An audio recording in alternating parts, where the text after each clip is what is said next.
Hi guys, welcome back to my channel. It's been a while. I'm probably a bit rusty, but I thought I'd start making some videos again. So I want to start with a topic which is quite a hot topic and affects a lot of people out there, and an area in which I think there's quite a bit of misconception and maybe a bit of confusion, which is potentially propagated by the way mainstream media talks about the topic. And that topic is the implications of rising or falling house prices on a particular group of people, namely single home owners. So I'm not talking about property investors, I'm talking about people who have bought a house of their own and are paying attention to what's happening to the overall price of their home and the price of houses in general. So I'm going to talk through a very simple little story, and it's just a simple scenario that I've illustrated using an Excel spreadsheet, which I'll get to. And if anybody wants to play with the Excel, then just contact me, find me on Instagram or something. I'll link below, and I will send you the spreadsheet so you can play around with it. But the scenario is quite simple and quite typical. So we've got a couple down here who have amassed a saving of $60,000 and they earn, let's say, $100,000 a year combined. And they go to the bank, and the bank says, well, I'll give you 6 times your salary as a mortgage. So that comes to 600,000, which means that their budget for the house, ignoring stamp duty, which I've ignored to keep things simple, their budget is 660,000. So they go and buy a house for a medium-sized house for $660,000, and they move in, and everything is beautiful. And then they sit around for a few years and they work. And then one day on Good Morning TV, they see a news bulletin that says, oh, the housing market has boomed again, and they figure out that the market has actually increased by 50% since they first bought the house. So at time T2, this is when this is happening. So they realize there's a 50% rise happening, and they jump to the conclusion that actually this might mean that they can now, having made all this paper money, that they can now cash in and buy that bigger house that down the street that they've always wanted to buy. So let's go to the Excel now and see exactly what happens in this scenario. So this is the simple Excel that I've put together. As I said, I'll send it to anybody who wants to get a copy. We just said that there's 2 types of house, and the initial price of the first house, let's say the medium house, was 660k, and I'm going to put the market growth here to 50%, which we said. So the market grew in that time frame to 990, and then our large house, which we depicted, rose in value from 825,000 to just over 1.2 million. These are some parameters that you can, so all of the yellow over here, you can just put whatever values you want. I've kept stamp duty and seller fees as 0, but they are incorporated into the model, and you can insert them to see how it actually affects the cash flow as well. In actual fact, it only exacerbates the phenomenon that we're going through here anyway. I've said that just to simplify things, the mortgage rate is going to be interest only at 5%. We're not doing principal repayments, but that can be incorporated. If anybody wants to see that, let me know in the comments below, and I'll incorporate that into the spreadsheet. So over here we have a snapshot of their sort of salary circumstances. So at time T1, their combined salary was 100,000. We said the bank was willing to offer 6 times salary as a mortgage, and then we're going to put the salary. So the salary growth here is the assumed salary growth between T1 and T2. I'm saying in our initial story, we're assuming that they have not changed jobs, they have not changed salary, there's not been any background inflationary salary increase. So their salary is still the same at $100,000.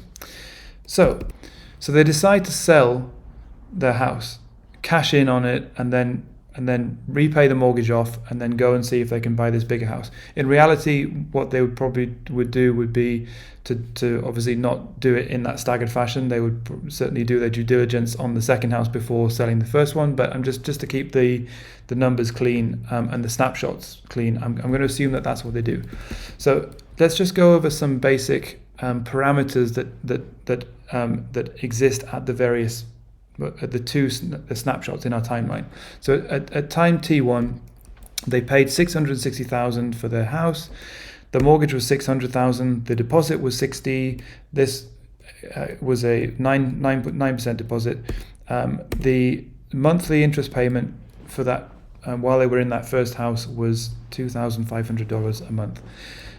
So then we said at time T2, some time later, when they decided to sell the house, the value had risen to $990,000, so that was their proceeds from selling that house.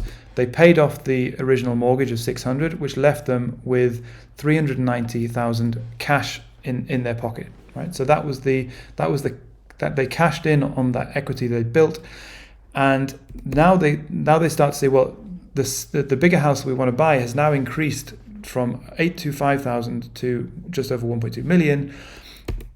The cash that we can put down is 390. So the mortgage that we need, therefore, to make up the balance is $847,000. So they go back to the bank manager and say, hey, good news. We've now got a huge deposit. Can you give us a new mortgage to buy the bigger house? And the bank manager says, well, your salary hasn't increased, right? So all I can offer you is $600,000. And you have a shortfall here of $247,000, which you can either find somehow by beg, borrow, or steal, or you can go and find yourself a higher paying job so that we can give you a bigger loan, right? So they go away and they discuss what to do, and they realize, well, okay, each of them at their workplace, there are positions available that will offer them a 42% salary increase, but obviously those positions carry more responsibility, more stress, and some sacrifice to the work-life balance. But they're really keen to buy this bigger house, so they take on the new role, the new roles respectively. So they each take a 42% salary increase on new roles, and now they've just managed. They go back to the bank and say, hey, our salaries have increased now combined to 142.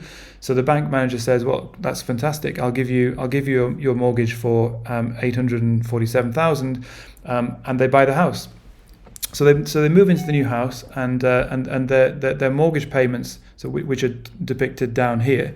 So down here we can see, so this box down here gives you at various snapshots in our timeline how much cash they had in hand, what their property assets were, how much debt they had, and what their monthly payments were. So as we can see, the monthly payments while they were in the first house were $2,500. The monthly mortgage payments in the larger house are now $3,531. So moving into that larger house required them to essentially take on bigger debt, which obviously carries a bigger interest payment. And in order to get that bigger debt, they had to take on these more demanding jobs, right? So after some time, they start to suffer a bit, and the extra stress of these higher paying jobs starts to take its toll, and they start to think, well, we were so excited that day about the fact that the property market had risen by 50%. What would things look like had the market not risen by 50%? So let's say what had the market only risen by, say, 5%? What position would we be in now? So we can change the T1 to T2 market growth to 5%, and we can see that in actual fact, we can knock down the required salary growth to 30%, right? And we have enough earnings to get the debt that we need to take out that smaller loan. So what you can see, and as you adjust these numbers, you'll see that the smaller the increase in the market, the smaller the increase in salary required to take out the extra debt that is required to buy that, which I think is the main message of this video, right? And I've assumed at every stage here that all of the equity from the first purchase is going straight into the second one. So the only effect, the only sort of output that we're looking at is the amount of monthly payments and the effect of the rising market on the monthly payments in the second house, right? So a few assumptions I've made here. Obviously, one is that there's no inflation happened. You can incorporate inflation into this model fairly easily. in some circumstances, one might say that salaries will increase to some degree even without requiring extra input, extra stress, extra training, extra responsibility. But I've assumed for this model that I've kept it aside. I've also assumed, obviously, that the mortgage is interest only, but again, the same principles apply. So I think that the main takeaway here, and by the way, none of this applies to people who are property investors. So people who have money to spare and tie that money up in property as a speculative investment, obviously the higher the market goes up, the better for them. I'm talking about specifically the group of people, which I think is fair to say is probably the majority of people who have bought their own home, are sitting in that home, and are keeping an eye on the rising or falling market. And what I'm really interested in is, what is a rational emotional response to a rising property market if you own your own home? I think the rational response is relief that you at least had bought a property. But that is not the same as sitting there hoping that the value of your home goes up. That is especially true if you're on an upward trajectory in terms of, yes, I'm say on the first step of the ladder, and I have goals to buy a bigger house one day and a bigger house a day after that. The rising market, in that sense, all that does is it helps you get into bigger amounts of debt, which require you, assuming the multipliers stay the same, require you to increase your income. And even if the multipliers do change and allow you to borrow more, it's still going to increase your monthly payment and reduce your standard of living.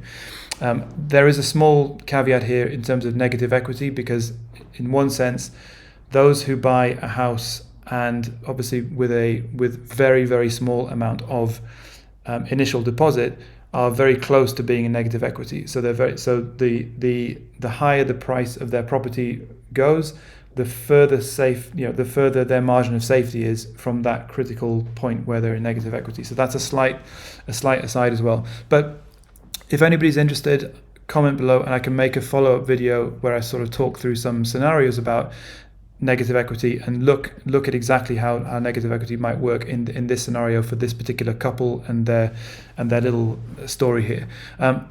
Also, for anybody who's interested in a sort of a no-frills, honest, very insightful and entertaining ongoing commentary on YouTube about the property market, in particular the UK property market, I can't recommend highly enough the channel Moving Home with Charlie. I'll put a link down in the description below.